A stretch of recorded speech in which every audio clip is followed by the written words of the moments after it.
Welcome to my channel learn IQ. আজকে তোমাদের জন্য টাকা পয়সা নিয়ে একটি ডেমো নিয়ে এলাম। এটা চতুর্থ শ্রেণী বা পঞ্চম শ্রেণীর জন্য ইন্টারভিউ ডেমোর উপযোগী। তোমরা দেখো, উপস্থাপন এটা করতে পারলে খুবই ভালো। হ্যাঁ, ইন্টারভিউরা তোমাদের ওপর অনেক আগ্রহী হবে এটা নিয়ে। তো এরকম কিছু এটা তোমাদেরকেও ভূমিকাতেও বলতে হবে। এই তোমরা বেসিক কিছু জিনিস এগুলো উপস্থাপন করতে পারো।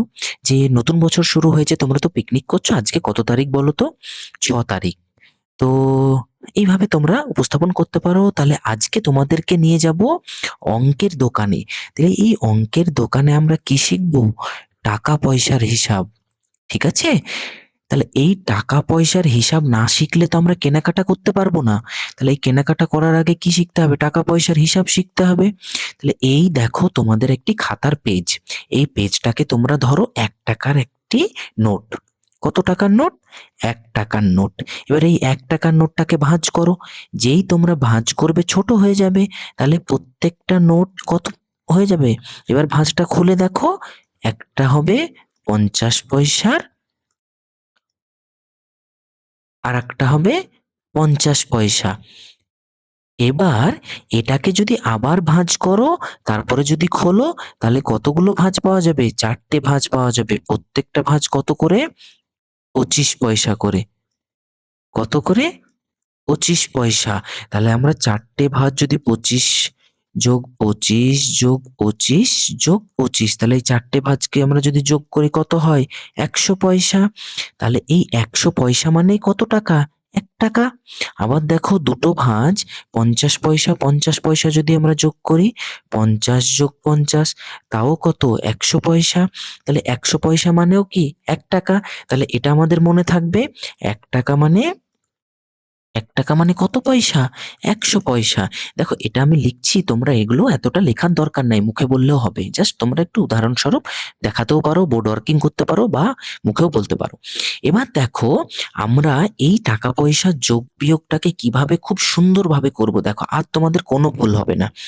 এটা হচ্ছে এককের ঘর, এটা দশকের ঘর, এটা শতকের ঘর, আর এটা হাজারের ঘর। এবার দেখো, এই একক আর দশক, এই দুটো ঘর মিলে কি হয় বলো তো? পয়সার ঘর। এইটা তোমাদেরকে মনে রাখতে হবে। এই একক আর দশক মিলে হয় পয়সার ঘর। এই একক আর দশকের বেশি হয়ে গেলেই সেটা হয়ে যাবে টাকার ঘর। দেখো, পাঁচ, এই 5 যদি হয়, 5 একক মানে কি? 5 পয়সা।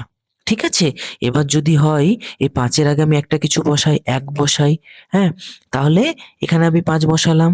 তাহলে কি? এটা হচ্ছে 15 পয়সা। ঠিক আছে? এবার দেখো, এটার গায়ে আর একটা সংখ্যা বসালাম, 2 বসালাম। তাহলে 2, 1, 5। তাহলে এই যে শতক, দেখো, 2 শতক 15 দশক। কিন্তু এটা তো এভাবে বলা যাবে না। তাহলে এটা কি? 2 টাকা 15 পয়সা। মনে থাকবে। এখানে টাকার জায়গায় টয়াকার লিখলাম, আর পয়সার জায়গায় শুধু লিখলাম। তাহলে 2 টাকা 15 পয়সা। ঠিক আছে? এই একক এবং দশকের ঘরটা কিসের ঘর? পয়সার ঘর। আর যেই দশকের ঘর পেরিয়ে যাবে, শতকের ঘর, হাজার ঘর, এগুলো সব কি? টাকার ঘর। এখানে যদি আর একটা সংখ্যা বাড়াই, 3, 2, 1, 5, তাহলে কি বলতে পারবো? 32 টাকা 15 পয়সা। 32 টাকা 15 পয়সা। ঠিক আছে? আর কোনো সমস্যা হবে না, আর তোমাদের কোনো ভুলও হবে না। এবার যদি আমরা এরকম একটা যোগ করি, দেখো, এটা আমরা মুছে দিলাম। ঠিক আছে? হুম, এবার যোগটা তোমরা এভাবে বলতে পারো। ধরো, তুমি যোগ করলাম 5 টাকা 50 পয়সা। 5 টাকা 50 পয়সার সঙ্গে 2 টাকা 20 পয়সা যোগ করলাম। 2 টাকা 20 পয়সা যোগ করলাম। তাহলে যোগের নিয়মটা কি? পয়সার সঙ্গে পয়সা, টাকার সঙ্গে টাকা। আমরা আগে পয়সার ঘরে পয়সা লিখে দেব, টাকার ঘরে টাকা লিখে দেব। এবার পয়সার ঘরটা যোগ করব, শূন্য শূন্য যোগ করলে শূন্য, ৫ আর ২ যোগ করলে ৭, হ্যাঁ? আর এখানে কি ৫ আর ২ যোগ করলে ৭, তাহলে ৭ টাকা ৭০ পয়সা।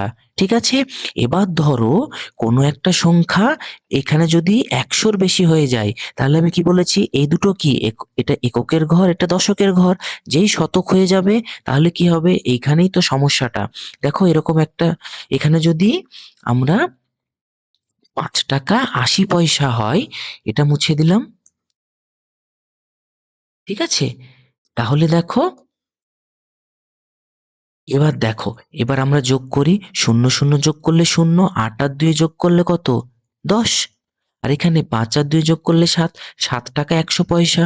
তাহলে ৭ টাকা ১০০ পয়সা তো আমরা বলতে পারি না। আমরা কি শিখেছি? এককের ঘরে আর দশকের ঘর মিলে পয়সা হয়। আর এখানে কি এটা শতকের ঘর, একক, দশক, শতক। তাহলে একটা বেশি হয়ে যাচ্ছে।